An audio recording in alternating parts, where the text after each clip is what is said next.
اللہ کی حمد و ثنا نبی محترم نبی معظم باعث تخلیق ارض و سما صلی اللہ علیہ وآلہ آلہ وصحبہ وبارک وسلم کی بارگاہ مقدسہ میں انتہائی محبت و عقیدت کے ساتھ درود و سلام پیش کرنے کے بعد تمام تعریف اللہ وحدہ لا شریک کے لیے ہے۔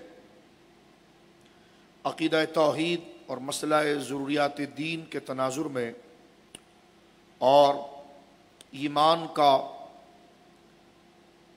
ایک مومن کے ایمان کا تعلق باللہ کے ساتھ ہے، اس پر ایک بحث گزشتہ شب عقیدہ توحید اور مسئلہ ضروریات دینیہ کے حوالے سے ذکر کی گئی۔ آج کی نشست اسلامی عقائد کے اندر عقیدہ توحید کے بعد ضروریات دین کے اندر اسلام کا بنیادی رکن عقیدہ رسالت ہے۔ کل کی بحث میں ہم نے کچھ عقیدہ توحید پر شرعی نقطہ نظر اور عقلی نقطہ نظر سے اللہ رب العالمین جل وعلا کے موجود ہونا، اس کا وجود ہونا، اس کا حق ہونا، اس پر مختصر جہتوں سے کچھ گزارشات ذکر کی تاکہ ہمارے ظاہر کے ساتھ ساتھ ہماری عقل کو بھی اطمینان حاصل ہو۔ عقیدہ رسالت اسلام کا بنیادی عقیدہ ہے۔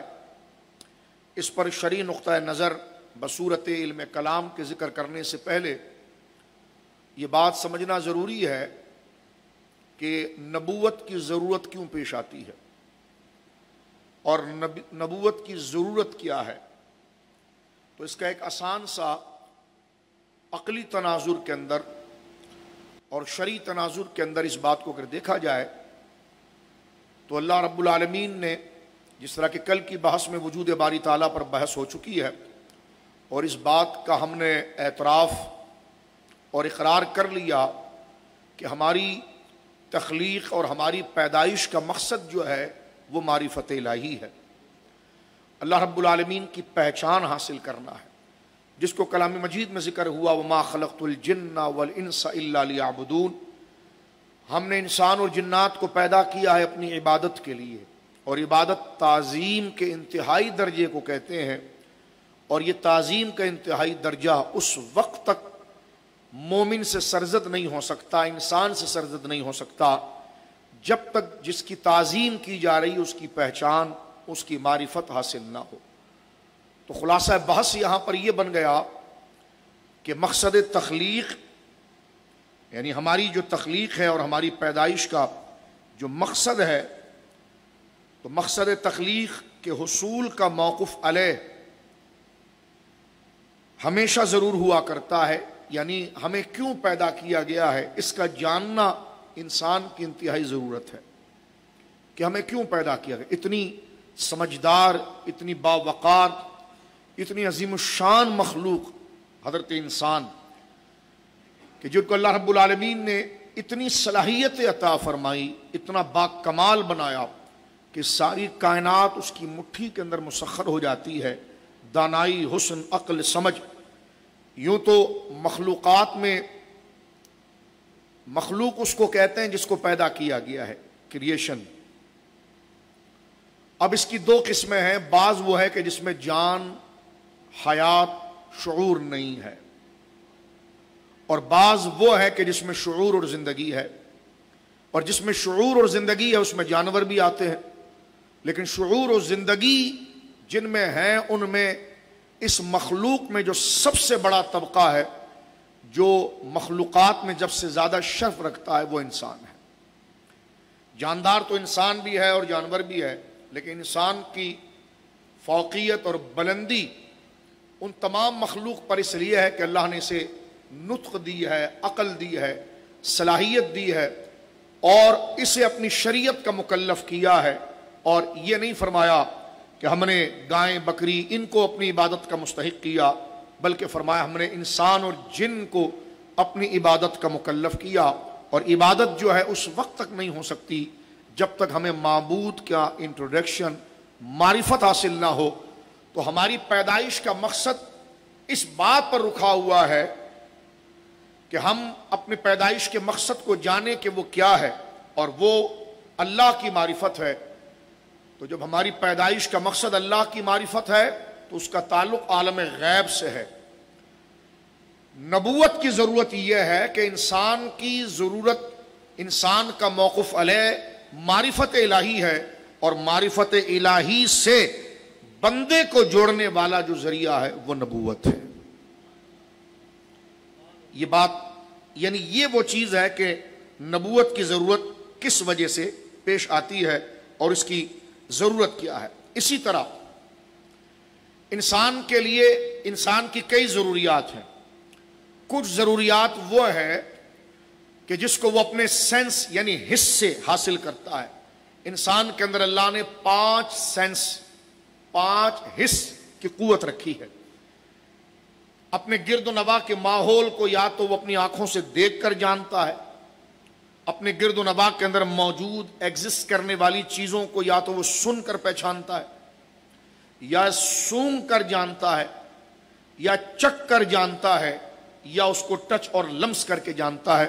یہ 5 قوتیں: قوت باصرہ دیکھنے کی طاقت، قوت ذائقہ چکھنے کی طاقت، قوت شامہ سونگھنے کی طاقت، قوت سامعہ سننے کی طاقت، قوت لامسہ چھونے کی طاقت. فزکس اور سائنس کا بھی یہی موضوع ہے، یہیں سے ساری بات چلتی ہے. میں اس بات کا ایک دوسرا رخ پیش کر رہا ہوں کہ نبی کی ضرورت کیوں پیش آتی ہے. ایک وجہ تو معرفت کے حوالے سے بہت مختصر ذکر کر دی گئی، اس بات کو سمجھیں گے تو بہت لذت پائیں گے. نبوت کی ضرورت کیوں پیش آتی ہے، اس کا دوسرا نقطہ نظر یہ ہے کہ انسان کی ضرورت اور طلب کا دائرہ بڑا وسیع ہے. اس کی تکمیل، اس کی اپروچ کے لیے 2 ذریعے ہمارے سامنے. ایک قوت حس کہ جس کے ذریعے بندہ ظاہر چیزوں کو جانتا ہے، لیکن ایک یہ کہ جس چیز کو دیکھ رہا ہے اس کے پیچھے کا ماحول کیا ہے، اس کے لیے اللہ نے عقل عطا فرمائی. اور کچھ چیزیں وہ ہیں جس کی طلب سے مزید بڑھتی ہے، یعنی جس چیز تک عقل کی اپروچ ہے وہاں تک حس کی اپروچ نہیں ہے. تو انسان کی ضرورت ایسی ہے کہ وہ اپنی ضرورت کی تکمیل کبھی اپنے سینس سے کرتا ہے، حس سے کرتا ہے، لیکن اس کی ضرورت کا دائرہ بڑا ہے. وہ اس کے پیچھے کسی چیز کو سمجھنا چاہتا ہے، اس کے لیے عقل ہے، اور اس کے پیچھے جو چیز ہے عالم غیب ہے وہاں تک اس کی عقل کی رسائی نہیں ہے، جیسے حس کی رسائی عقل تک نہیں ہے. اسی طرح عقل کے بعد جو انسان کی طلب ہے وہ عالم غیب ہے، وہاں رسائی نبوت کی ہوتی ہے، اور وہاں پر جا کر انسان کی ضرورت کی تکمیل ہو جاتی ہے. لہذا انسان کے جو احتجاج ہے، طلب ہے، ضرورت ہے، اس کی انتہا کی تکمیل جو ہے وہ نبوت کے ذریعے ہوتی ہے. اگر نبوت نہ ہوتی، یعنی جس کا تعلق عالم غیب کے ساتھ ہے، آگے تیسرے مرحلے میں بات اور کھل جائے گی، اس وقت تک انسان سرگردہ رہتا، کئی چیزوں کی تلاش میں رہتا. ایک بات اس کو تیسرے اینگل سے اگر آپ دیکھیں، انسان انفارمیشن اور نالج اور علم حاصل کرنے کے لیے 2 چیزوں کو یوز کرتا ہے. کسی چیز کو جاننے کے لیے اپنے سینس کو یوز کرتا ہے، اور جو چیز اس کی سینس سے باہر نکل جائے اس پر وہ عقل سے سمجھتا ہے. اور کچھ چیزیں جو وہ عقل سے باہر ہے اور اس تک پہنچنے کے انسان کے اندر کوئی صلاحیت نہیں ہے، کیونکہ وہ عالم غیب ہے، انویزیبل ہے. اس کے لیے نبوت ہے، وہاں تک راستہ انسان کا نبی بناتا ہے، جیسے خدا کی ذات. اور اس کو چوتھے اینگل سے اگر آپ سمجھیں تو وہ یہ ہے، بہت سمپل مثال سے موضوع پھر آسان ہوتا ہے. کبھی آپ ٹرین میں سفر کرتے ہیں یا گاڑی، موٹر کار اور بس میں سفر کرتے ہیں، تو آپ اچانک نظر جب کھڑکی سے باہر نکالتے ہیں تو آپ دیکھتے ہیں کہ درخت اور مکان میرے ساتھ بھاگ رہے ہیں. یعنی آپ آگے کی طرف جا رہے ہیں اور مکان پیچھے کی طرف جا رہا ہے. اس وقت ایک آپ کے اندر سے آواز آتی، نہیں یہ یہیں پر اسٹل کھڑے ہوئے، تم چل رہے ہو. تو یہ آپ کو کب محسوس ہوا کہ میں بھی چل رہا ہوں اور مکان بھی چل رہے ہیں؟ جب آپ نے صرف اپنے سینس کو استعمال کیا، جب آپ نے اپنے صرف حس کو استعمال کیا. تو حس کبھی کبھار غلطی کر جاتی ہے فیصلہ دینے میں، کیونکہ علم، اصل آپ نے نالج اور علم حاصل کرنا ہے. اور علم کیا چیز ہے؟ علم وہ ہے کہ کہ عقل کے پاس پہنچنے والی کوئی باتیں اور عقل تک پہنچانے، دماغ تک پہنچانے والی جو باتیں ہیں، جو چیز ہے، جو واسطہ ہے، اس میں پہلی چیز سینس ہے۔ مثلا اگر آپ کوئی گرم چیز پر ہاتھ رکھتے ہیں، اندر نہیں پتا وہ کیا ہے، تو وہ ہاتھ رکھنے سے لمس، کیونکہ آپ کی قوت یہ بھی ہے چھونا، وہ رکھا تو فوراً وہاں سے اپروچ آپ کے دماغ میں پہنچی اور دماغ نے فوراً نتیجہ دیا کوئی چیز گرم ہے۔ لیکن وہ چیز کیا ہے، اس پر تو کپڑا ڈلا ہوا ہے، آپ کیسے جان سکتے ہیں؟ خیر، اس کو 5ویں مرحلے میں ذکر کرتے ہیں۔ چوتھا مرحلہ یہ ہے کہ انسان جب کسی چیز کو جاننا چاہتا ہے، نالج لینا چاہتا ہے، تو پہلا اس کا ذریعہ ہے حس، سینس۔ لیکن بہت ممکن ہے کہ اس کے سینس اسے صحیح رزلٹ نہ دیں اور غلطی پر لے جائیں، جس کی مثال میں نے دی آپ کے ساتھ کہ ٹرین میں آپ سفر کر رہے ہیں، موٹر سائیکل پر سفر کر رہے ہیں، آپ صرف سادے انداز میں اپنی آنکھوں سے دیکھیں تو آپ کو کھڑکی سے یوں لگے گا جتنا تیز آپ آگے جا رہے ہیں تو مکان پیچھے جا رہے ہیں، جتنی تیزی سے آپ آگے جا رہے ہیں تو درخت پیچھے بھاگ رہے ہیں۔ لیکن اس وقت آپ کے اندر سے ایک آواز اٹھتی کہ نہیں، درخت پیچھے نہیں جا رہا، مکان پیچھے نہیں جا رہے، وہ سٹل وہیں پر کھڑے ہیں، آپ آگے جا رہے ہیں۔ آپ نے اپنے سینس کو استعمال کیا تو اس نے رزلٹ غلط دیا، عقل نے اس کی اصلاح کر دی کہ نہیں، یہ جو پیچھے سے آواز آئی آپ کو لیے، یہ عقل تھی جس نے آپ کو کہا کہ نہیں، تم چل رہے ہو اور یہ چیز اپنی جگہ پر کھڑی ہوئی ہے۔ تو یہاں پر یہ سمجھ لیجئے کہ جب حس غلطی کرتی ہے تو عقل اس کو سنبھالتی ہے، اور عقل جب فیصلے کرنے میں غلطی کرتی ہے تو نبوت سنبھالتی ہے۔ یہ چوتھا قاعدہ میں نے آپ کے سامنے پیش کیا کہ نبوت اور نبی کا ہونا انسان کی ہدایت کے لیے کس قدر ضروری ہے۔ ایک بات، 5ویں اور آخری بات پیش کر کے میں شرعی نقطہ نظر کی طرف بڑھ جاؤں گا۔ یہ تمام چیزیں وہ ہیں کہ ایک عقلیات کے اعتبار سے ایتھسٹ تو انتہائی جاہل اور کم عقل ہے، اور اس پر میں بات نہیں کرنا چاہتا۔ کل توحید کے ضمن میں نے آپ کے سامنے کائنات کے وجود پر تھوڑی سی بات کی ہے، تو عقلی طور پر نبوت کی ضرورت پر ہم بات کر رہے ہیں، اور اس کی 5ویں قسم۔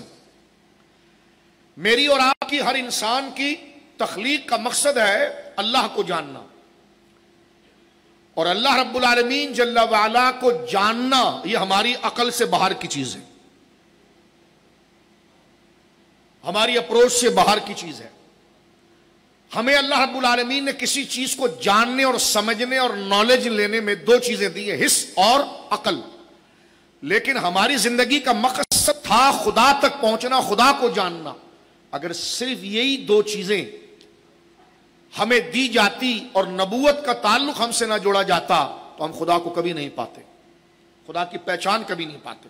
اس لیے کہ جن لوگوں نے صرف حس سے اور سینس سے خدا کو تلاش کرنے کی کوشش کی، وہ کبھی پتھروں کو خدا کہہ گئے، کبھی ستاروں کو خدا کہہ گئے، کبھی سورج کو خدا کہہ گئے، کیونکہ انہوں نے کہا کہ جو ہم سے طاقتور ہوگا وہ خدا ہے، اور وہ غلط فیصلہ کر دیا۔ کیونکہ خدا کو دریافت کرنا، خدا کو جان لینا، یہ سینس کے دائرے کی چیز ہی نہیں تھی، یہ اس سے باہر کی بات تھی۔ جنہوں نے اپنے حس کو معیار بنایا اس عالم الغیب و شہادہ کی معرفت کے لیے، تو وہ درختوں میں پھنس گئے، ستاروں میں پھنس گئے، چاند میں پھنس گئے، جانوروں میں پھنس گئے، پتھروں میں پھنس گئے۔ اور جس نے عقل کو اپروچ دی صرف، وہ خدا ہی کا انکار کر گیا، خدا ہی کا انکار کر گیا۔ لہذا خدا کی معرفت کا اولین ذریعہ جو ہے، جو عقل کو بتاتا ہے اور عقل کو رسد، جیسے حس کی ہدایت عقل کرتی ہے، اسی طرح جب عقل معرفت الہی سے ڈاماڈول ہوتی ہے تو پھر نبوت اس کی اصلاح کرتی ہے۔ اس لیے کہ عقل اور حس کا دائرہ ویزیبل سے ہے، اور رب کی ذات جو ہے وہ انویزیبل معاملات سے ہے، تو وہاں تک عقل کا دائرہ نہیں ہے، وہاں تک نبوت کا دائرہ ہے۔ اور انسان کی ضرورت اور طلب جو ہے وہ اتنی بڑی ہے کہ کچھ مشاہدات کی ہے، کچھ غیب کی ہے، کچھ ویزیبل اور انویزیبل ہے۔ تو ہمارے لیے حس اور عقل جو ہے وہ ویزیبل اور موجود چیزوں کو تو کیپچر کر سکتی ہے، اس کو لے سکتی ہے، لیکن انویزیبل کا دائرہ اس سے باہر ہے۔ اس کی اپروچ صرف نبوت کی ہے۔ نبوت ہے جس طرح حس عقل سے جڑ کر کوئی معاملہ نکالتی ہے، اسی طرح عقل نبوت سے جڑ کر خدا کو پا لیتی ہے۔ یہ میں نے سمپل کانسیپٹ 5 مختلف جہتوں سے آپ کے سامنے پیش کیا۔ کاش کوئی بڑا مجمع ہوتا تو ہم اس میں اور بات کرتے، لیکن یہ چیزیں سمجھنا ضروری ہے۔ اس پورے مجمع سے 1% آدمی بھی اگر یہ بات سمجھ گیا تو میں سمجھتا ہوں کہ یہ لازم حصہ ہے۔ اب آئیے، جو عام موٹی بات سمجھنا چاہتے ہیں میں اس تک ایک بات عرض کرنا چاہتا ہوں۔ نبوت کی تعریف کی طرف اب شرعی تقاضے سے میں بڑھنا چاہتا ہوں۔ یہ تو میں نے عقلی اعتبار سے، لوگ کہتے ہیں جی لاجیکل انداز میں نبی کو آپ سمجھائیے، نبی کو آپ بتائیے، اور اس کی ایک مثال یہ بھی سمجھ لیجیے آپ، جو بڑی قیمتی مثال یہاں پر میں دینے جا رہا ہوں، جو امام غزالی نے رحمہ اللہ نے اپنے دور کے اسلام کے منکرین یونانی فلسفروں کے ساتھ جب مناظرے کیے تو جب انہوں نے پوچھا کہ نبی کون ہے تو آپ نے ایک بڑی پیاری بات کی، فرمایا دیکھو دیکھنے کے لیے اللہ دیکھنے کے لیے کیا چیز ہے؟ انہوں نے کہا آنکھ۔ اچھا، انہوں نے فرمایا آنکھیں دیکھتی ہیں؟ کہاں؟ کہ چراغ رات کو بجھا دو تو دیکھے گی؟ بھائی آپ کی آنکھ دیکھتی ہے نا، آپ رات کے وقت لائٹ کو بند کر دیں تو آنکھیں دیکھیں گی؟ تو آپ تو کہہ رہے تھے آنکھیں دیکھتی ہیں۔ اب دیکھیں کہاں سے امام غزالی مقدمہ چلاتے ہیں نبوت کو سمجھانے کے۔ آنکھیں دیکھتی ہیں، کیوں؟ وہ جب دیکھتی ہیں جب باہر سے اس سے کوئی روشنی چاہیے ہو، یعنی ہماری آنکھیں یہ دیکھ سکتی ہیں لیکن اس سے باہر سے ایک سپورٹ چاہیے۔ اگر سورج نہ نکلا ہوا ہو، دن کا اجالا نہ ہو، یا اندھیرے میں لائٹ اور روشنی نہ ہو تو آنکھ میں دیکھنے کی صلاحیت ہونے کے باوجود وہ کسی چیز کا مشاہدہ نہیں کر سکتی، اس لیے کہ اسے دیکھنے کے لیے باہر سے ایک نور کی ضرورت ہے، ایک روشنی کی ضرورت ہے۔ جس طرح حس میں ایک آنکھ کی مثال ہے، یہ کسی چیز تک اپروچ کے لیے دیکھنے کے لیے اس میں روشنی ہے، لیکن یہ جب روشنی کارآمد بنتی ہے جب باہر سے ایک روشنی ہو۔ اسی طرح عقل بھی خدا کو پانے کی روشنی رکھتا ہے، اسے سائیڈ سے نبوت کی روشنی کی ضرورت پڑتی ہے۔ جب نبوت کی روشنی عقل کے اوپر پڑتی ہے تو خدا کے جلوے نظر آ جاتے ہیں۔ جس طرح اس آنکھ پر باہر کی روشنی پڑے گی، اندھیرے میں آپ کیا دیکھیں گے؟ لیکن ہلکی سی روشنی سورج کی نکل آئی، چاند کی نکل آئی، یا بلب آپ نے روشن کر دیا تو اس روشنی نے آپ کی اس روشنی کو سہارا دیا، تو پھر آپ باقاعدہ آپ کا ویژن کلیئر ہوا اور آپ نے دیکھا۔ تو جس طرح اس آنکھ میں دیکھنے کی طاقت ہے لیکن اس کو باہر سے ایک اور روشنی کی سپورٹ چاہیے ہوتی ماحول کی، جب یہ کام کرتی ہے۔ لوگ کہتے کیا عقل سے خدا کو نہیں پایا جا سکتا؟ میں چھٹے نمبر پہ کہتا ہوں پایا جا سکتا ہے۔ میں نے کہا کہ آنکھ سے دیکھا نہیں جا سکتا، کہ لیکن یہ دیکھا جا سکتا ہے۔ میں نے کہا رات کو دیکھ کر بتائیے، آپ اندھیرے میں دیکھ کر بتائیے، کہ لیکن اندھیرے میں تو نہیں دیکھ سکتے۔ تو میں نے کہا آپ تو کہہ رہے تھے آنکھیں خود سے دیکھ سکتی ہیں، کہا یہ تو ہے، آنکھ میں صلاحیت ہے دیکھنے کی لیکن مکمل نہیں ہے، یہ باہر سے کسی روشنی کی محتاج ہوتی ہے۔ جب وہ روشنی کا فیض اسے ملتا ہے اس کی صلاحیتیں اس وقت ایکٹیویٹ ہوتی ہے۔ تو میں نے کہا اسی طرح عقل خدا تک اپروچ رکھتی ہے لیکن خود سے نہیں رکھتی، یہ اندھیرے میں ہے، اس سے جب نبوت کی روشنی کا سہارا ملتا ہے تو یہ ایکٹیویٹ ہو جاتی ہے اور خدا کا پتہ پاتی ہے۔ سمپل بات۔ تو میں نے اس کو آپ کے سامنے موجودہ جاہل ایتھس ملعونین کے جواب پر اور فساد اور جاہل پاگلوں کے جواب پر میں نے آپ کے سامنے یہ چند عقلی مثالیں پیش کی ہے۔ اس کو آپ ذہن میں رکھیں گے تو بے شمار بے وقوفوں کا جواب بڑی آسانی سے آپ دے سکیں گے۔ لہٰذا میں نے اس لیے اس سال درس میں سوچا ہے کہ دیگر اور ابحاث کے ساتھ ساتھ، کیونکہ آج کل الحاد اور ان تمام چیزوں کی بے وقوفی کا یہ دور آ گیا ہے، تو پھر اس میں شعور کے لیے ذرا لاجیکل اس طریقے سے بھی، تو یہ میں نے 6 طریقوں سے آپ کو مختلف اینگل سے اس بات کو بیان کیا کہ ضرورت نبوت کیوں اور نبی کا ہونا کیوں ضروری ہے۔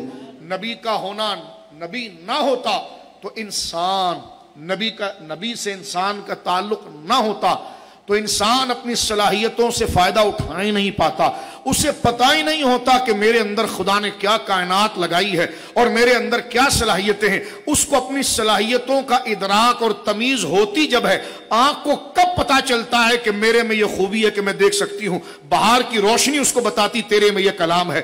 عقل کا شعور اسے کب کا پتہ چلے کہ میرے میں یہ کمال ہے، جب نبوت کی روشنی کی جھلک اس کے اوپر پڑتی ہے تب اس کو پتہ چلتا ہے کہ آنکھ والا تیری جوبن کا تماشا دیکھے، دیدہ کور کو کیا نظر آئے کیا دیکھے۔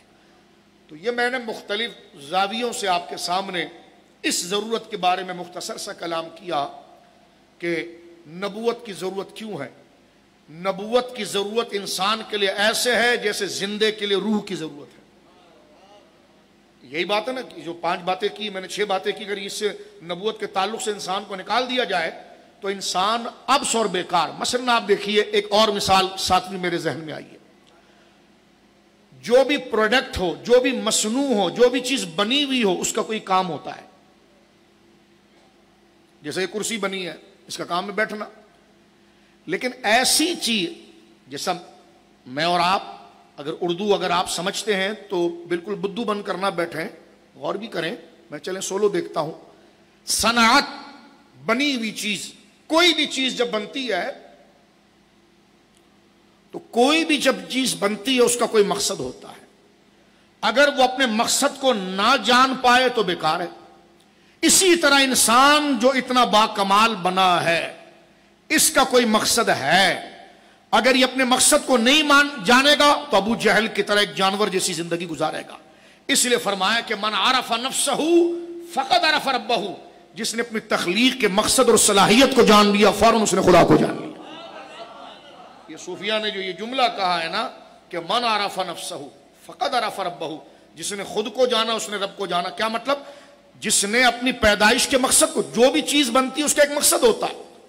اگر وہ اپنے مقصد سے بھول جائے تو وہ عبث اور بیکار اور کچرا ہے. لیکن اسے اپنا مقصد یاد ہو تو وہ با کمال ہے. اسی طرح انسان اتنی عظیم مخلوق اللہ نے بنائی ہے اور اسے مقصد ہی نہ ہو کہ میں کہاں سے آیا ہوں، کیوں آیا ہوں، کہاں جاؤں گا، کس نے مجھے بنایا. اس مقصد سے اگر اس کا ذہن خالی ہو عبث تو وہ بیکار ہے. نبوت وہ ہے جو اس شاہکار اور بنی ہوئی اس چیز کو، اس کو عبث اور بیکار اور کچرا پننے سے بچاتے ہوئے اس کا مقصد بتاتی ہے. تو نبوت نہ ہو تو انسانیت کچرا ہو جائے، بیکار ہو جائے، دفع ہو جائے، ختم ہو جائے. تو اس سے آپ اندازہ لگائیے نبوت کی ضرورت ایک انسان کے لیے بالکل اسی طرح ہے جیسے زندے کے لیے بدن کے اندر روح کا ہونا ہے. اب بات کرتے رہیں گے تو سارا درس اسی میں گزرے گا، لیکن میں یہیں پر رک جاتا ہوں. اس سے آپ اندازہ لگا سکتے ہیں کہ اسلام کا یہ عقیدہ نبوت کا یہ خامخواہ نہیں ہے. یہ بڑی حکمت اور وزڈم کی بات ہے، انسان کی صلاحیت کی بات. جو جاہل نبوت کا انکار کرے کہ نبی کی کیا ضرورت ہے، اس جاہل کو اپنی تخلیق کا مقصد ہی نہیں پتا. وہ سمجھ رہا ہے کھائیں پیئیں شادی کریں اور ختم ہو جائیں.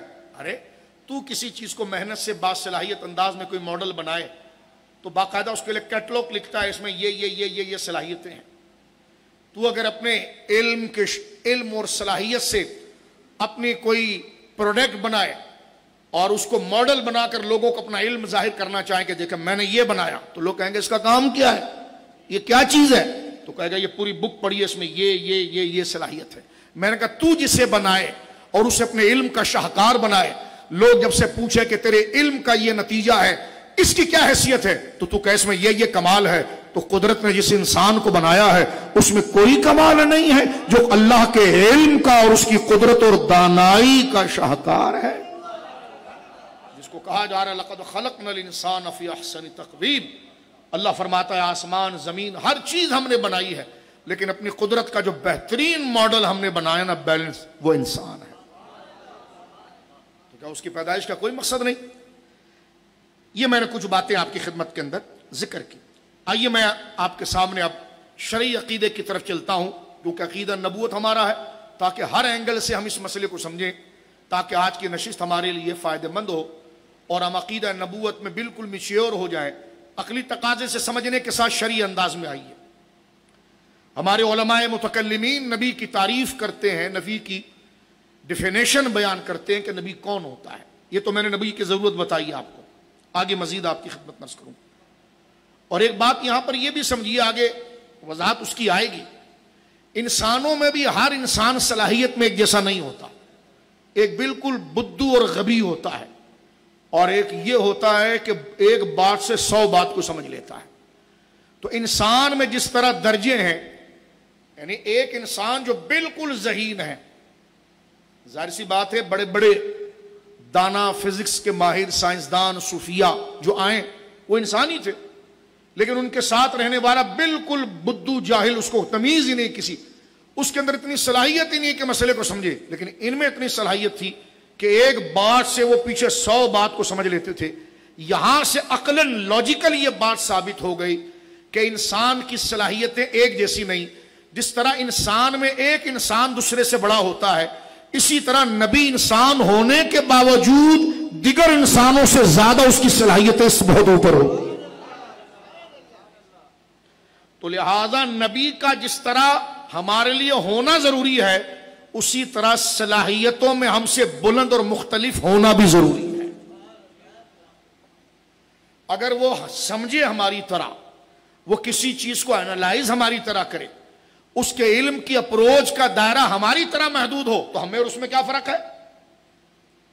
بہت سے بچے ہوتے ہیں کہ وہ پڑھتے ہیں، محنت کرتے ہیں، لیکن جناب ان کے نمبرنگ میں بہت کم نمبر آتے ہیں۔ لیکن کلاس میں کچھ بچے ایسے ہوتے ہیں کہ وہ سبجیکٹ اور مضمون کو اتنا سمجھ جاتے ہیں کہ استاد بھی ان پر رشک کرتا ہے کہ واہ، یہ بات تو میں نے نہیں سمجھائی تجھے، لیکن اس مضمون سے تو نے 10 مضمون کو سمجھ لیا۔ یہ روز مرہ ہم اپنی اولادوں میں، اپنے ملنے جلنے والوں میں یہ صلاحیتیں دیکھتے ہیں۔ تو یہاں سے یہ قاعدہ انڈرسٹوڈ ہو جاتا ہے کہ انسان اپنی سمجھ اور دانائی کے اعتبار سے مختلف فکر رکھتا ہے، صلاحیت رکھتا ہے۔ تو جس طرح نبی بھی انسان ہونے کے باوجود اپنی سمجھ، عقل اور دانائی کے اعتبار سے اس مقام پر ہوتا ہے کہ ساری انسانیت اس کی سمجھ اور دانائی کے سامنے شزدر اور حیران ہوتی ہے۔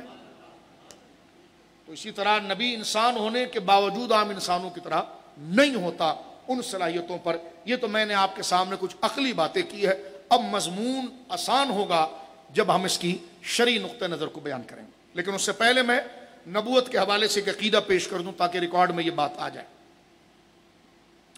صاحب بہار شریعت نے اس کو بڑے خوبصورت انداز میں صدر الشریعہ نے جمع کیا ہے، اور بڑے قیمتی، کیونکہ ظاہر سی بات ہے علم کلام میں قیل و قال بہت ہے، مباحث بہت ہیں، اختلافات بہت ہیں، لیکن بار شریعت وہ مبارک کتاب ہے کہ جس میں بالکل متوازن، متداول اور جو مقصود دین ہے اس عقیدے کو ان تمام باتوں سے چھان کر خالص مال ادھر جمع کر دیا۔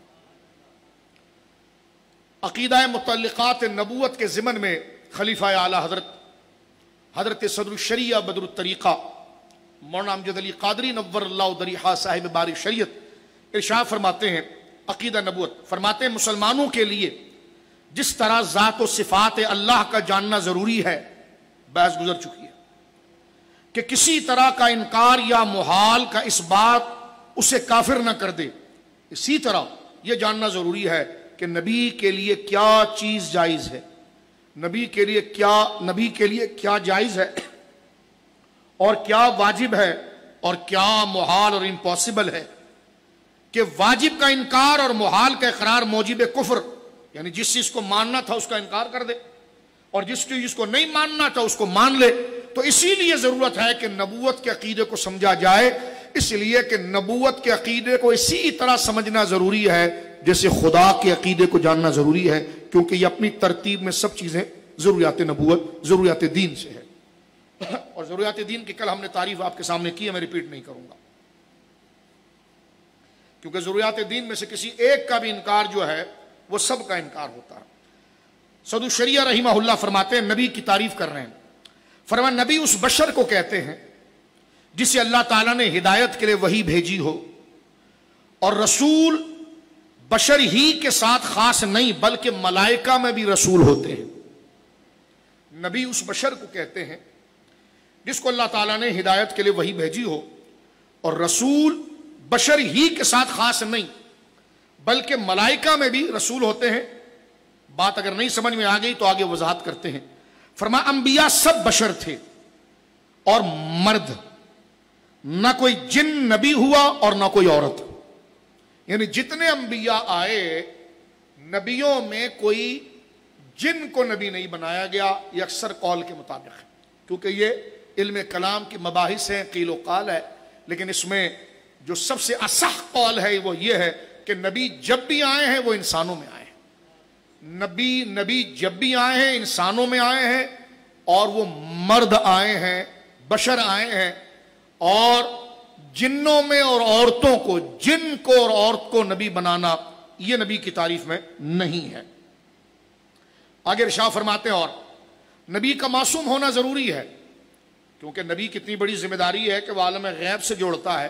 نبی کی تعریف سن لی ہے، آگے مزید ایک اور تعریف آئے گی جس سے یہ موضوع اور کلیئر ہوگا، لیکن ایک تعریف میں یہاں ذکر کر رہا ہوں تاکہ اس میں سے جو شخص اس سے ذوق لگتا ہے اس سے حصہ اٹھائے۔ فرمان نبی کا معصوم ہونا ضروری ہے۔ معصوم ہونے سے مراد کیا ہے؟ معصوم ہونے سے مراد یہ ہے کہ نبی کی ذات سے رب کی نافرمانی، یعنی گناہ کبیرہ، گناہ صغیرہ اور ایسی حرکتیں جو مروت کے خلاف ہے، یہ اعلان نبوت سے پہلے بھی اور اعلان نبوت کے بعد بھی نبی سے معصوم ہوتا ہے، یعنی اس سے محفوظ ہوتا ہے۔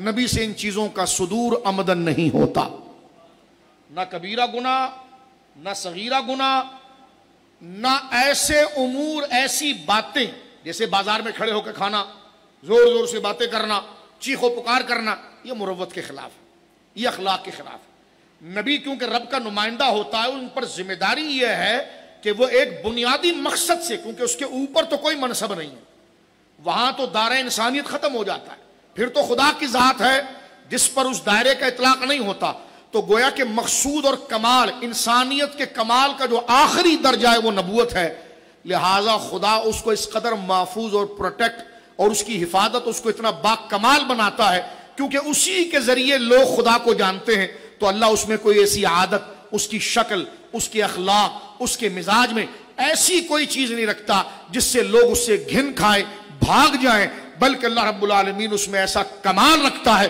کہ اس کے علم، اخلاق، معاملات کو دیکھ کر پتھر بھی اس کے شیدا ہو جاتے ہیں، درخت بھی اس سے پیار کرتے ہیں، چہ جائے کہ انسان اس سے متاثر نہ ہو۔ تو لہذا نبی معصوم ہوتا ہے، اور نبی معصوم ہوتا ہے اور نبی کے لیے معصوم ہونا ضروری ہے۔ اور معصوم کیا ہے؟ ذرا توجہ کرنا ہے یہاں پر، یعنی عصمت۔ صاحب باری شریعت کہتے ہیں کہ یہ عصمت نبی اور ملک کا خاصہ ہے۔ اور عصمت کس کو کہتے ہیں؟ فرمایا عصمت انبیاء کا معنی یہ ہے کہ ان کے لیے حفظ الہی کا وعدہ ہو لیا، جس کے سبب ان سے صدور گناہ شرعاً محال ہے۔ عصمت ان کے اندر ایک خوبی اور کوالٹی ہوتی ہے جو ان کو گناہ کے کاموں کی طرف کہ یہ گناہ ہیں اور وہ جانے کہ یہ گناہ ہیں پھر ارتکاب کریں، اس سے روکتی ہے۔ عمدن ان سے یہ چیزیں ہوتی نہیں۔ آپ کہیں گے یہ کیا بحث کر رہے ہیں، آپ کیا بات کر رہے ہیں؟ میں آپ کو کہنا چاہتا ہوں، دیکھیں میرے اور آپ کے اندر صلاحیت جیسے دیکھنے کی ہے، عقل کی ہے، ذہانت کی ہے، یہ ہمارے اندر صلاحیتیں ہیں نا، اسی طرح ایک ملکہ جس طرح ہمارے اندر دیکھنے کا ملکہ ہے، کسی چیز کو کھرے اور کھوٹے کو جانچنے کا ضمیر ہے، ملکہ ہے، اسی طرح نبی کیونکہ درجہ بڑا ہوتا ہے اس میں ایک اوپر درجے کا ملکہ ہوتا ہے، یعنی شعور کا اعلیٰ ملکہ ہوتا ہے۔ یعنی اس طرح ہمیں کسی چیز کے لیے شعور اور اس کی اصل چیز کو جاننے کے لیے اللہ نے عقل دی ہے، لیکن ہم غلطی کر جاتے ہیں۔ نبی عمدن ایسا کام کر جائے تو قوم کہاں سے خدا کی ہدایت پائے گی؟ تو اللہ رب العالمین اس کے مرتبے کے اعتبار سے چیزوں کو سمجھنے کے لیے ایک اعلیٰ درجے کی سمجھ دیتا ہے، اور وہ اعلیٰ درجے کا ملکہ اور سمجھ عصمت ہوتی ہے، اور وہ سمجھ اسے اللہ رب العالمین کی نافرمانی کی طرف عمدن جانے سے روکتی ہے، اس کو عصمت کہتے ہیں۔ کوئی مشکل اردو نہیں تھی، میں نے آسان انداز میں آپ کو کہہ دیا، اس پر غور کریں گے تو اس کا فائدہ اٹھائیں گے۔ تو یہ ملکہ عصمت ہے، جو یعنی خوبی ہے، وہ کوالٹی ہے، کیونکہ جب میں نے عرض کیا نا جس طرح کہ انسانوں میں بھی سمجھ کے دانائی کے اعتبار سے فرق ہوتے ہیں، اسی طرح جو ہے وہ ان میں بھی فرق ہے۔ نبی انسان ہونے کے باوجود تو ان میں فرق کیا ہے؟ ان میں فرق یہ ہے کہ انسانوں کو وہ صلاحیت اور مقام نہیں حاصل ہوتا جو ان کو ہوتا۔ آخری بات یہاں پر صاحب باری شریعت نے تو لمبی بحث کی ہے، کسی ذی علم عالم سے اس کو پڑھیے، وقت ہمارے پاس مختصر ہے، ہمیں آگے چلنا ہے، لیکن ابھی ہم صرف تعریف کے گرد گھوم رہے ہیں۔ نبی کی ذات کو ہم مختلف انداز سے ڈیفینیشن بیان کر رہے ہیں، ایک تو لاجیکل کی ہے، اب ایک علم کلام سے کر رہے ہیں، اس کے بعد ہم علم مناظرہ سے کریں گے، تاکہ کسی طریقے سے بھی آپ مقام نبوت کو جان لیں اور اس بات کو سمجھ لیں، تو پھر جس نے جان لیا وہ ان کی تعظیم کیے بغیر نہیں رہ سکتا۔ وہ ان سے محبت کیے بغیر نہیں رہ سکتا۔ یہ جن کو یہ بہت زیادہ فکر ہوتی ہے کہ نبی ہماری طرح ہے، میں ان سے کہتا ہوں کبھی نبوت کی تعریف پر غور کرنا۔ تم ان کے لباس چلنے پھرنے کو دیکھ رہے ہو، اور نبی کی پہلے تعریف تو سمجھو کہ وہ ہے کیا، اور جن کو نبی کا مقام اور تعریف یاد ہوتا ہے وہ ان کے آگے پلکھے جھکاتے یہ نہیں کہتے ہیں کہ یہ ہماری طرح بشر ہے۔ اتنا فرق ابھی آپ کے سامنے ہے، ذرا غور کیجئے۔ ویسے یہاں پر ابن خلدون نے جو مقدمہ باندھا ہے اس میں باکمال بات کی ہے، لیکن اس کے مجمع چاہیے پڑھا لکھا، مزید باشعور، تاکہ اس میں ہم بات کریں، کیونکہ اس سادہ سی بات کو سمجھانے میں پھر بڑا طویل سفر گزر جاتا ہے۔ انشاءاللہ اس کو الگ سے ہم پھر کسی دن اس مقدمے کو ذکر کریں گے۔ خیر، اب یہاں پر آخری بات یہ ہے جو آپ کی خدمت میں عرض کر رہا ہوں کہ انبیاء کرام تمام مخلوق جتنی اللہ نے پیدا کی ہے، انبیاء کرام تمام مخلوق، یہاں تک کہ وہ رسول جو ملائکہ میں آتے ہیں ان سے بھی افضل یہ انبیاء نبی ہوتے ہیں جو انسانوں میں بھیجی جاتے ہیں۔ ولی کتنا ہی بڑا مرتبے والا ہو جائے کسی نبی کے برابر نہیں ہو سکتا۔ کان کھول کے سن لو یہ باتیں۔ جو کسی غیر نبی کو کسی نبی سے افضل کہے یا برابر بتائے کافر ہے۔ یہ ضروریات دین کا انکار، کل بات آئی ہے، کیونکہ سورہ انعام اگر آپ دیکھیں قرآن کا انکار، بعض لوگوں کو دیکھا گیا کہ یہ ہستی جو ہے وہ یہ ہیں تو یہ پھر فلاں نبی سے افضل ہے، فلاں نبی سے۔ غیر نبی نبی سے کبھی افضل نہیں ہو سکتا۔ ہاں نبی ہی ہو تو پھر ان میں درجے، تلک الرسل فضلنا بعضهم علی بعض منہم من کلم اللہ ورفع بعضهم درجات۔ ہم نے بعض رسول کو بعض رسولوں پر فضیلت دی ہے، بعض رسول کو بعض رسول پر اونچا درجہ دیا ہے، لیکن درجہ ان کو دیا جو خود بھی رسول ہی تھا۔ یہ نہیں ہوا کہ جو رسول نہ ہو، صحابی ہوں یا اہل بیت ہوں یا ولی ہوں، ان کو نبیوں پر درجہ دینا یہ بندے کو دار اسلام سے نکالے گا۔ کیوں؟ کیونکہ یہ انکار قرآن ہے۔ قرآن کی کئی آیتیں بتاتی ہے کہ ان جیسا کوئی نہیں ہو سکتا۔ میں صرف ایک آیت کی طرف چھوٹا سا حصہ دے کر آگے بڑھنا چاہتا ہوں، کیونکہ میں یہاں پر نفس نبوت پر گفتگو مختصر کر کے مقام مصطفیٰ کی طرف جانا چاہتا ہوں صلی اللہ علیہ وسلم۔ اس لیے میں یہیں پر رکتے ہوئے سورۃ الانعام کی آیت نمبر 86 کا ایک ٹکڑا عرض کر رہا ہوں مبارک، جو قرآن نے کہا ہے وَكُلًّا فَضَّلْنَا عَلَى الْعَالَمِينَ۔ اللہ نے انبیاء کا ذکر کیا اور فرمایا وَكُلًّا فَضَّلْنَا عَلَى الْعَالَمِينَ۔ یہ کہنا کہ نہیں یہ بزرگ حضور سے افضل نہیں ہے لیکن حضرت آدم سے بھی افضل ہے، میں نے کہا اپنی یہ بات برا بند کرو۔ قرآن یہ کہتا ہے وَكُلًّا، جتنے بھی نبی اور رسول ہیں، فَضَّلْنَا، ہم نے ان کو بڑھایا ہے فضیلت علی العالمین، عالم کے ہر فرد کے اوپر۔ اس آیت سے سادہ عقیدہ نکلتا ہے کہ جو نبی غیر نبی ہے، جو نبی نہیں ہے، وہ نبی سے بڑا نہیں ہو سکتا، چاہے جائے کہ وہ عظیم صحابی ہو یا اہل بیت ہو یا ولی ہو، ان کا مرتبہ وہ ہے، وہ نبی کے خادمین میں سے ہے۔ کسی بھی نبی، خواہ اس پر کتاب اتری نہیں اتری، خواہ اس نے ان کو کتاب ملی کہ نہیں ملی، لیکن اگر وہ نبی بھی ہے اور ان پر نبوت کا اطلاق قطعی طور پر تواتر سے ہو چکا ہے، یعنی ایک تو وہ ہے نا کہ قرآن میں انبیاء کے نام آئے ہیں، اس کے علاوہ اگر کہیں سے صحیح دلیل سے پتا چل جائے کہ یہ اللہ کے نبی ہیں، تو یہ نہیں کہ نہیں ہم تو حضور علیہ الصلوۃ والسلام کے برابر نہیں مانتے، آپ بزرگ جو ہیں وہ حضور سے مرتبے میں کم ہیں، لیکن حضور کے علاوہ جتنے انبیاء ہیں نا ان سے یہ بزرگ بڑے ہیں۔ میں نے کہا قرآن کہتا ہے وہ کلن فضلنا علی العالمین، ہم نے ہر نبی کو، کلن جتنے نبی اور انبیاء ہیں ان کو تمام عالمین کے تمام فرد کے اوپر فضیلت دی ہے۔ اہل سنت کا روافض کے مقابلے میں عقیدہ حق ہے کہ غیر نبی کو نبی پر فضیلت دینا کفر ہے۔ یہ 6 عقیدے میں نے یہاں پر آپ کے سامنے ذکر کیے۔ اب آئیے امام غزالی کی ایک بڑی خوبصورت بحث ہے کہ نبی بھی انسان ہے، ہم بھی انسان ہیں، کیا صلاحیت اور کوالٹی ہوتی ہے؟ اور یہ بڑی قیمتی بات امام غزالی رحمہ اللہ نے احیاء العلوم شریف کے اندر کی ہے۔ امام اہل سنت نے اس کو الحمدللہ شریف کے اندر مرتب کیا، اور بڑی خوبصورت بات۔ امام غزالی رحمۃ اللہ علیہ سے جب پوچھا گیا تھا کہ نبی بھی انسان ہے اور ہم بھی انسان ہیں، ہم میں اور نبی میں صلاحیتوں کا کیا فرق ہے، خوبیوں کا کیا فرق ہے؟ آپ ارشاد فرماتے ہیں، غور کیجیے، فرماتے ہیں النبوۃ عبارۃ عما یختص بہ النبی ویفارق عن غیرہ.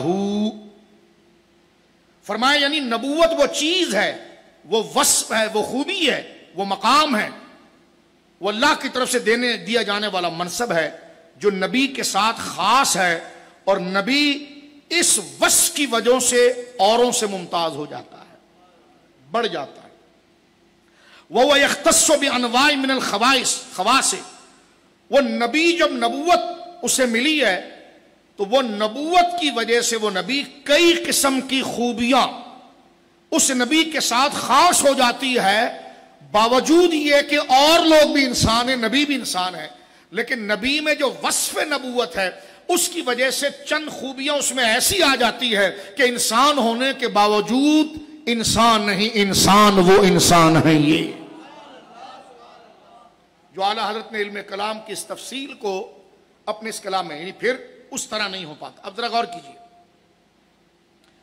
بھائی، ظاہر سی بات ہے دنیاوی منصب بھی آپ بھی انسان ہے، ایک بہت بڑے آفیسر بھی انسان ہے، ایک بچہ فیل ہو رہا ہے وہ بھی انسان ہے، اور ایک گریڈ سے پاس ہو رہا ہے وہ بھی انسان ہے، لیکن اس کے بعد جو خوبی ہے وہ اس کے پاس نہیں ہے. یعنی دونوں ایک ہی کلاس میں پڑھ رہے ہیں، دونوں ایک ہی اسکول میں جا رہے ہیں، لیکن اس کے اندر حافظے کی صلاحیت ہی نہیں ہے، اور دوسرا وہ ہے کہ جناب وہ ایک گریڈ 100 نمبروں سے پاس ہوتا ہے. دونوں انسان ہیں، دونوں اسٹوڈنٹ ہیں، لیکن اس کی صلاحیت اس سے آگے ہے بلا تشبیہ. اسی طرح نبی بھی انسان ہے، لیکن نبوت جس طرح یہ ذہانت کے وصف میں اس سے بڑھ گیا، نبی ذہانت سے آگے ایک منصب ہے نبوت کا، اس کو پا کر ساری انسانیتوں میں صلاحیت میں بڑھ جاتا ہے. میں آہستہ آہستہ لاجک سے آہستہ آہستہ اس کی تعریفوں پر آگے بڑھ رہا ہوں. غور کیجیے، کیا وہ خصوصیات ہیں جو نبی کو ملتی ہے جس وجہ سے نبی جو ہے وہ انسان ہونے کے باوجود ان کی انسانیت اتنی بلند ہوتی ہے کہ کوئی انسان اپنی انسانیت کو اس سے مماثل اور کمپیر نہیں کر سکتا، باوجود یہ کہ وہ بھی انسان ہے. وہ کیا کمال ہے؟ تو فرمایا ایک نبوت کی وجہ سے ان کو کیا کمال ملتا ہے. فرمایا احدھا، پہلا کمال یہ ملتا ہے ان کو، وہ ظاہر سی بات ہے دیکھیں نا، آپ میرے اور آپ کے اندر بھی جان ہے اور جانور میں بھی جان ہے. جاندار تو ہم دونوں ہیں، جاندار تو ہم دونوں ہیں، لیکن ہم اس سے ممتاز کیوں ہیں؟ کیونکہ ہمیں عقل ملی ہے. اور نبی ہم سے ممتاز کیوں ہے؟ کہ نبوت ملی ہے. یہ سٹیٹس اور درجہ ہے. میں بھی جاندار، آپ بھی جاندار، جانور بھی جاندار، زیری ہے، لیکن ہم اشرف المخلوقات کیوں ہیں؟ کیونکہ ہم انسان ناطق ہیں، ہمیں بولنے کی صلاحیت ملی اور سمجھنے کی. تو اس ایک صلاحیت کی وجہ سے ہم جانوروں سے ممتاز ہو گئے. اسی طرح نبی کو جب نبوت ملتی ہے تو وہ صاحب نطق ہونے کے باوجود انسان سے ممتاز ہو جاتا ہے. یہ وہ عقل کا وہ سفر ہے جو دائرہ میں نے آپ کے سامنے عرض کیا. امام غزالی رحمۃ اللہ علیہ کی قبر پر اللہ کروڑوں رحمت نازل فرمائے، آپ نے عقیدہ نبوت کو کمال کے ساتھ مرتب کر کے بتایا. فرماتے ہیں نبوت عبارت عما یختص بہ النبی ویفارق بہ غیرہ وهو یختص بانواع من الخواص. فرمایا یعنی نبوت وہ چیز ہے، وہ وصف ہے جو نبی کے ساتھ خاص ہے، اور نبی اس کی وجہ سے اوروں سے ممتاز ہو جاتا ہے. اور کئی قسم کی خصوصیات ہیں جو نبی کے ساتھ ہی خاص ہوتی ہے، باوجود کہ اور لوگ بھی انسان ہیں ان میں وہ خصوصیات نہیں جا سکتی. جس طرح کے بلا تشبیہ، باوجود وہ کہ یہ جانور بھی جاندار ہے، ہم بھی جاندار ہیں، لیکن اس میں بولنے کی صلاحیت نہیں جا سکتی، عقل کی نہیں جا سکتی. اسی طرح نبی باوجود بلا تشبیہ ہونے کے انسان ہے، اس میں جو صلاحیت ہے وہ غیر نبی کے اندر آ ہی نہیں سکتی، کیونکہ جس محاذ پر وہ ہوتا ہے. اب آپ دیکھیے یہاں پر امام غزالی جو بات کر رہے ہیں، یہاں پر آپ کو جاہل قسم کے ملعون دہریوں کا رد خود نظر آ جائے گا کہ وہ نبی کو کس درجے میں سوچ رہا ہے اور نبی کا مقام کیا ہوتا ہے. فرمایا احدها انه يعرف حقائق الامور المتعلقه بالله تعالى وصفاته وملائكته ودار الاخره علما مخالفا لعلم غیره بکثرة المعلومات وزیادة الکشف التحقیق. فرمان نبی کا جو پہلا کمال اس کی ذات کے اندر نبی ہونے کی وجہ سے ہوتا ہے.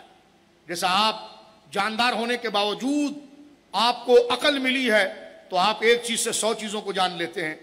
تو نبی انسان ہونے کے باوجود جب نبوت ہے تو پھر وہ اس سے کیا مقام رکھتا ہے؟ جو امام غزالی فرماتے اس کی پہلی خصوصیت نبی کے اندر یہ ہے، ایک یہ کہ جو امور اللہ تعالیٰ کی ذات اور صفات، جو باتیں اللہ کی ذات اور اس کی صفات اور فرشتوں اور آخرت سے تعلق رکھتی ہیں، نبی ان تمام حقیقتوں کا ایسا علم رکھتا ہے کہ اوروں کے علم زیادت معلومات اور تحقیق انکشاف ہیں ان سے نسبت نہیں رکھتے. یعنی نبی اللہ کے بارے میں، فرشتوں کو دیکھنے کے بارے میں، آخرت کو براہ راست دیکھنے کے بارے میں اتنا علم رکھتا ہے کہ باوجود اور انسان بھی ذہین اور فتین ہے، لیکن اس علم میں، اس اپروچ میں اور اس عالم غیب کے مشاہدے اور ادراک میں انسان چاہے جتنا باصلاحیت تو وہاں پہنچ ہی نہیں سکتا. ایک فرق. فرموثانی، نبی کے اندر نبوت کی وجہ سے جو دوسرا کمال ہوتا ہے، اگر کوئی کہ یہ کمال کیوں ہوتا ہے تو میں نے کہا گائیں بھینس یہ پوچھے کہ جناب میں بھی جاندار ہوں اور یہ مولانا بھی جاندار ہے تو اس میں کیا کمال ہے؟ تو بھینس کو آپ کیسے سمجھائیں گے کہ انسان کیسے با کمال ہے؟ لوگ کہتے ہیں جی بھینس کے آگے بین بجانا، کیونکہ اس میں عقل نہیں ہے. اس طرح عقل انسان کو بھی کہا جاتا ہے بات سمجھنے کی کوشش کر نبی کے مقام کے حوالے سے، نبی کے مقام کے حوالے سے، ورنہ تیری مثال ایسی رہے گی جیسے بھینس کے آگے بین بجانا. یعنی وہ جانور جسے عقل نہیں ملی وہ آپ کو نہیں سمجھ سکتا، اسی طرح آپ کو نبوت نہیں ملی، آپ نبی کو نہیں سمجھ سکتے. صرف وہ آثار اور علامات ہیں جو نبی کی کچھ پہچان آپ کو دیں گے، لیکن اس کے اندر کیا گہرائی ہے، گہرائی ہے، کیا کمال ہے، یہ وہی جانتا ہے جس نے ان کو نبوت عطا فرمائی. اللہ رے تیرے جسم منور کی تابش ہے. میرے امام کہتا ہے حضور کا بدن کیسا تھا؟ فرما تم کیا جانے؟ فرما اللہ رے تیرے جسم منور کی تابشیں، اے جانے جانے جانے تجلا کہوں تجھے، تیرے تو وصف عیب تنائی سے ہے بری، حیران ہوں میرے شاہ میں کیا کیا کیا کیا کیا کیا کہوں تجھے.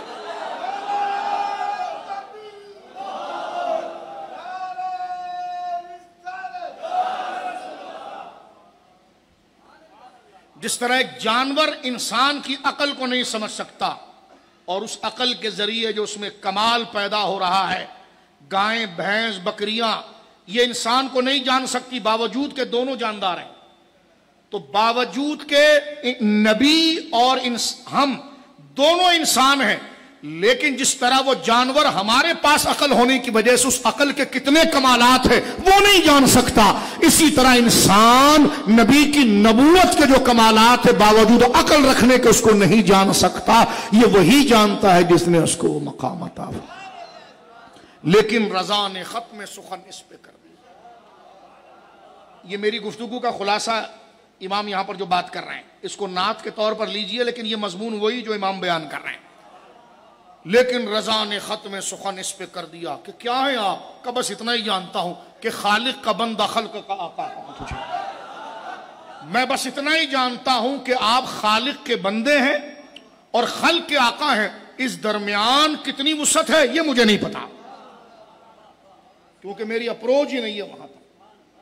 تو یہ ہے نبی کی ذات جس کو ایک بشر کہہ کر بشر ہے جی بشر ہے. اور میں نے کہا جماعتی تجھے پتا کیا ہے؟ تجھے پیچھے نہیں پتا تیرے گھر میں کیا ہو رہا ہے. اب نبی کون ہوتا ہے؟ ہنسنا نہیں، غور کرنا اس بات. ہنسنے والے سائیڈ میں آ جائیں، ذوق خراب نہ کریں. ہنسنے والے سائیڈ میں آ جائیں، اٹھیں آپ ادھر آئیے، ادھر آ جائیے، ادھر تشریف لائیں. غور کیجئے، توجہ کیجئے اس بات کی، غور کیجئے. یعنی آپ دماغ حاضر نہیں رکھ رہے باتیں کیا ہو رہی ہیں. ایسا تو نہیں ہے کہ کھیر بنا کر کسی اور کے آگے رکھا جا رہا ہے. غور کیجئے. میں تو معرفانی صاحب سے عرض کر رہا تھا تو میں نے تو درس ہی نہیں دینا ہے، انہوں نے میرے پیچھے پڑھ کر کہا کہ نہیں آپ نے دینا ہے. تو آپ ذرا غور کریں اس بات. فرما والثانی، نبوت کے کمال کی دوسری صفت یہ ہے کہ ان لہ فی نفسہ صفت، اللہ اکبر، ان لہ فی نفسہ صفت بہا تتم لہ الافعال الخارقۃ للعادات کما ان لنا صفت تتم بہا الحرکات المقرونۃ بارادتنا وہی القدرہ. امام غزالی فرماتے ہیں جو کہتے ہیں نا نبی کچھ نہیں کر سکتا، نبی کو کوئی اختیار نہیں ہے. میں نے کہا جانور پہلے نبی کی تعریف پڑھ، جب نبی کی تعریف پڑھ لے گا نا تو تجھے اختیار والی بات پر کبھی سوال ہی نہیں اٹھائے گا، اس لیے کہ وہ تو ہے جو بے اختیار ڈنگر اور جانور ہے، وہ ہیں جنہیں اللہ رب العالمین نے وہ تصرف و مقام عطا فرمایا۔ امام غزالی رحمۃ اللہ علیہ نبی کی خصوصیات پر بات کرتے ہوئے ملا کو نہیں سمجھا رہے ہیں، دہریے کو سمجھا رہے ہیں، اور بتا رہے ہیں دہریے کو کہ نبی، ہم بھی انسان اور نبی بھی انسان ہے، لیکن نبی میں کمال دوسرا کیا ہوتا ہے؟ فرما دوسرا کمال یہ ہے کہ نبی کے لیے اس کی ذات میں ایک وصف، ایک کوالٹی ہوتی ہے جس سے اس کے لیے ایسے کام جو خلاف عادت ہے وہ اس سے آسانی سے ہو جاتے ہیں، جس طرح ہمارے لیے ایک صفت ہے ایک طاقت کی، اور وہ ہمارے کام ہماری حرکت کی وجہ سے ہمارے ارادے سے ہو جاتے ہیں، اس کو قدرت کہتے ہیں۔ مثلا کیا مطلب، کیا کہنا چاہ رہے ہیں؟ کہنا یہ چاہ رہے ہیں کہ ہمیں بھی اللہ رب العالمین جل وعلا نے ایک طاقت کا دائرہ دیا ہے، اور اس طاقت کے دائرے کے اندر ہماری قوت گھومتی ہے۔ مثلا غور کیجئے اس بات پر، عادتاً یعنی ایک اس بات سے ہٹ کر، ایک بندہ ہے وہ اپنی بساط سے 50 کلو اٹھائے گا، 100 کلو اٹھائے گا، اس سے زیادہ نہیں اٹھا سکتا۔ لیکن اگر یہ کہا جائے کہ جناب ایک بندہ وہ ہے جو لاکھوں کلو اٹھا لے گا، آپ کہیں گے جناب یہ تو عادتاً نہیں ہوتا، یعنی یہ تو اس طرح ہمارے ماحول میں ایسا نہیں ہوتا۔ فرمایا یہی نبی کا فرق ہے۔ فرمایا جس طرح عام انسان عادتاً اپنی قوت اور ارادے سے کام کرتا ہے عادی چیزوں پر، نبی کا درجہ بلند ہوتا ہے تو اس کی صلاحیت۔ تو ہمارے وہاں گریجولی عادتاً طریقہ کیا ہے کہ ڈاکٹر کے پاس اگر کوئی جائے ہو کہ میری ہڈی ٹوٹی ہوئی ہے، تو کبھی ایسا نہیں ہوا کہ ٹوٹی ہوئی لکڑی، ٹوٹی ہوئی ہڈی جو ٹانگ لٹکی ہوئی ہے یا آنکھ پھٹ گئی ہے تو ڈاکٹر بس ٹانگ کو یوں کرے اور ٹانگ جڑ جائے، ایسا کبھی نہیں ہوتا۔ ہمارے وہاں یوزول اور عادتاً طریقہ یہ کہ ڈاکٹر پہلے کہے گا کہ بھائی آپ ایکس رے کریں، ایکس رے کے ذریعے وہ اندر کی چیز کو جانے گا کہ ہے کیا، اس کے بعد آپریشن کرنا ہے تو وہ آپریشن کرے گا، راڈ ڈالنا ہے تو وہ راڈ ڈالے گا، اس کے بعد وہ بینڈیج کرے گا اور پلسٹر کرے گا، اس کے بعد کہے گا 2 مہینہ 3 مہینے تک آپ رہیں۔ اب یہ ڈاکٹر جو علاج کر رہا ہے یہ اپنے ارادے سے کر رہا ہے کہ یہ پاؤں ٹھیک ہو جائے، لیکن اس کا ارادہ اتنے ہی دائرے کے اندر ہے۔ نبی کا ارادہ یہ ہے کہ ٹوٹی ہوئی ٹانگ آئی، نبی نے صرف تھوک لگایا اور وہ جڑ گئی، لعاب لگایا جڑ گئی۔ جس طرح توجہ کرنا، ایک تو یہ حیران کن بات ہے کہ ہمارے دائرہ عادت میں اس قسم کا علاج نہیں ہے جو نبی کے ہاتھ پر ہو رہا ہے، اس کو کہتے ہیں خارق عادت، عادت کے خلاف کام ہونا۔ ہمارے وہاں علاج کی یہ عادت نہیں ہے لیکن یہ عادت کے خلاف کام ہو رہا ہے۔ ایک پھر جس طرح ہمارے وہاں، کیونکہ نبی بھی ایک طبیب کی حیثیت ہوتا ہے، جس طرح ہمارے وہاں ڈاکٹر ایسے ہوئی جیسے کچھ ہوا ہی نہیں تھا، یہ امام غزالی کہتے ہیں۔ فرما ہو نبی کام کرے ملا تیری طرح، تو پھر نبی کیسے؟ تو نبی سے اختیار کا انکار کیسے کرتا ہے؟ نبی سے اگر ارادتاً خارق عادت امور کا، خلاف عادت امور پر تصرف اور قدرت کا انکار ہو جائے تو نبوت رہی کہاں؟ توجہ ہے یہاں پر، اس مسئلے کو سمجھیے تو اہل سنت انبیاء کے لیے جو عقیدہ رکھتے ہیں یہ شرک نہیں ہے، یہ نبوت کا تقاضا مانتے ہیں کہ جو نبی ہوگا وہی خدا کو سب سے زیادہ جانے گا، وہ نبی ہوگا اسی میں تصرف کی طاقت انسانوں سے زیادہ ہوگی۔ بلکہ یہ رہنے دیجئے، ایک ان نبی کی صحبت میں بیٹھنے والا ولی جو اس کے فیض کو پاتا ہے، جو قرآن مجید میں سورۃ النمل کے اندر موجود ہے۔ ہماری کسی جگہ پر ایک جگہ بات ہوئی، انہوں نے کہا جی مدد لینا تو جائز ہے لیکن وہ مدد جو دائرہ سبب میں آتی ہو، لیکن جو فوق الاسباب ہو وہ مدد مانگنا شرک ہے۔ میں نے کہا ذرا یہ گاڑی اردو کو آسان کر دیں۔ انہوں نے کہا آسان یہ ہے کہ یہ سامنے گلاس رکھا ہوا اور میں اٹھ کر اس کمرے سے اس کمرے تک جا کر اگر آپ مجھے کہیں پانی پلائیں تو میں گلاس لا کر یہاں پر آپ کو دے سکتا ہوں، لیکن یہی گلاس 2 کلومیٹر دور پڑا ہو اور آپ کہیں لے کر آئیں تو میں اس طرح چل کر نہیں، مجھے گاڑی پر جانا پڑے گا۔ تو یہ ایسی چیز جو انسان کے ہمارے دائرے میں آتی ہے، اس قسم کی تحت الاسباب مدد اگر مانگی جائے تو جائز ہے، لیکن ایسی چیز جو اس کی اپروچ کے باہر ہے وہ فوق الاسباب ہے، ایسی مدد مانگنا جائز نہیں ہے۔ میں نے کہا جی یہ تو قرآن میں موجود ہے کہ جب سلیمان علیہ السلام نے اپنے مجمع میں کہا تھا بلقیس کے تخت کے لیے، اور وہ تخت 2 مہینے کی مسافت پر. جب گردن سے پکڑو تو کہتے نہیں ہم تو اعلیٰ حضرت کے سارے معتقدات مانتے ہیں. تو میں نے کہا یہ لال بت پالا ہوا ہے، اس کا کیا جواب ہے؟ اور وہ شیاطین اور ابلیس کا عظیم نطفہ جو اعلیٰ حضرت کو محرف کہے، اس کے بارے میں کیا خیال ہے؟ کیوں تقیہ کرتے ہو، کیوں دجل کرتے ہو؟ لوگوں نے تمہیں ریجیکٹ کر دیا ہے اور انشاءاللہ کریں گے تمہیں ریجیکٹ، کیونکہ تمہارے بڑوں کے بھی گنبد جو چمکے ہیں وہ اعلیٰ حضرت کی وجہ سے چمکے ہیں. یہ اعتراف کرنا چاہیے، میں چڑھانے کے لیے بات نہیں کر رہا ہوں. ڈوب کے مر جانا چاہیے کہ جس امام کے نام کا پوری دنیا میں کھا رہے ہو، ایک جھوٹی بات اس کی طرف منسوب کر کے شخ اور شوخ کے جس نے ہا کو خواہ بنا دیا اور لفظی تحریف کر دی، شرم نہیں آتی؟ اس کو تحریف نہیں مان رہے ہو اور اعلیٰ حضرت کا وہ ترجمہ جو مفہوم اور تفسیر کے حق ہے اس کے خلاف جا رہے ہو. پھر امید رکھ دے جی اتحاد. میں نے کہا چورن اپنے پاس ہی رکھو، اس کو تقیہ نہیں ہوتا ہے، پہلے گندگی صاف کی جاتی. تو غور کیجئے، حضرت سیدنا سلیمان علیہ السلام نے اپنے مجمع میں کہا تھا کہ کون ہے کہ جو اس تخت کو لے آئے یہاں پر؟ تو قال عفریت من الجن، شیطان جنوں میں سے ایک جن تھا، خبیث جنوں میں سے. اس نے کہا کہ میں لاؤں گا. کب لائے گا؟ سب سے لڑنا. تو 4 مہینے کا کام اگر 1 گھنٹے میں ہو جائے تو مان لینا چاہیے، لیکن سلیمان علیہ السلام نے فرمایا نہیں، اس سے بھی جلدی لاؤ. تو آپ کا وزیر جو انسان ہے اور آپ کا شاگرد ہے، اور اللہ رب العالمین نے فرمایا علم من الکتاب، جس کو کتاب میں سے کچھ علم تھا، اور سلیمان علیہ السلام کی صحبت میں رہنے والا وہ صحابی ہے. اور اس نے کہا کہ انا آتی کبھی قبل ان یرتد انا آتی کبھی قبل ان یرتد الیک طرفک. فرمایا حضور میں لے آؤں گا. جن تو لا رہا ہے، جن اتنا طاقتور ہو کر 1 گھنٹہ لگا رہا ہے. فرمایا تو کتنی دیر میں لائے گا؟ کہا حضور آپ اپنی آنکھیں بند کر کے کھولیں گے تخت آ جائے گا. توجہ سنیں، آنکھیں بند کر کے کھولیں گے تخت آئے گا. ہم نے کہا یہ فوق الاسباب ہے کہ نہیں؟ اگر نہیں ہے تو ایسا کام کر کے دکھا دے. ہم یہاں کہنا چاہتے ہیں یہ فوق الاسباب بایمانہ نہیں کہ نبی، یہ تو ولی کی میں نے مثال دی ہے کہ نبی ایسے امور میں جیسے کہ لعاب تھوک مبارک لگا دیا اور ٹانگیں جڑ گئیں. حضرت قتادہ بن نعمان آئے اور ان کی آنکھوں میں تیر لگ گیا تھا اور ساری آنکھ ان کی چہرے پر بہہ گئی. ان کو درد ہونے لگا اور ایک رگ پھنسی ہوئی تھی. انہوں نے خنجر نکالا کہ میں اس سے جو ہے اس رگ کو کاٹ ڈالوں. تو کسی نے کہا حضور کے پاس جاؤ. تو انہوں نے یہ نہیں کہا کہ یہ حضور کا کام نہیں ہے، حضور کا کام صرف وضو اور قرآن پڑھانا ہے اور دینی مسائل بتانا ہے. ان کا یہ عقیدہ تھا کہ جو نبی آتا ہے وہ امت کی ہر حاجت کو اللہ رب العالمین تصرفات اپنی جانب سے اسے ودیت کرتا ہے اور وہ اللہ کے فضل کو اس کے بندوں میں تقسیم کرتا ہے. حضرت قتادہ بن نعمان جب حضور کے پاس آئے تو سرکار نے اپنا لعاب دہن نکالا اور ان کی آنکھ میں لگایا، اور وہ اس وقت جیسے لعاب آنکھوں میں گیا تو وہ کہنے لگے یا رسول اللہ میرے درد بھی گیا اور میں آپ کے چہرے کو دیکھ رہا ہوں. وہ چیز جو آنکھ بہہ چکی تھی.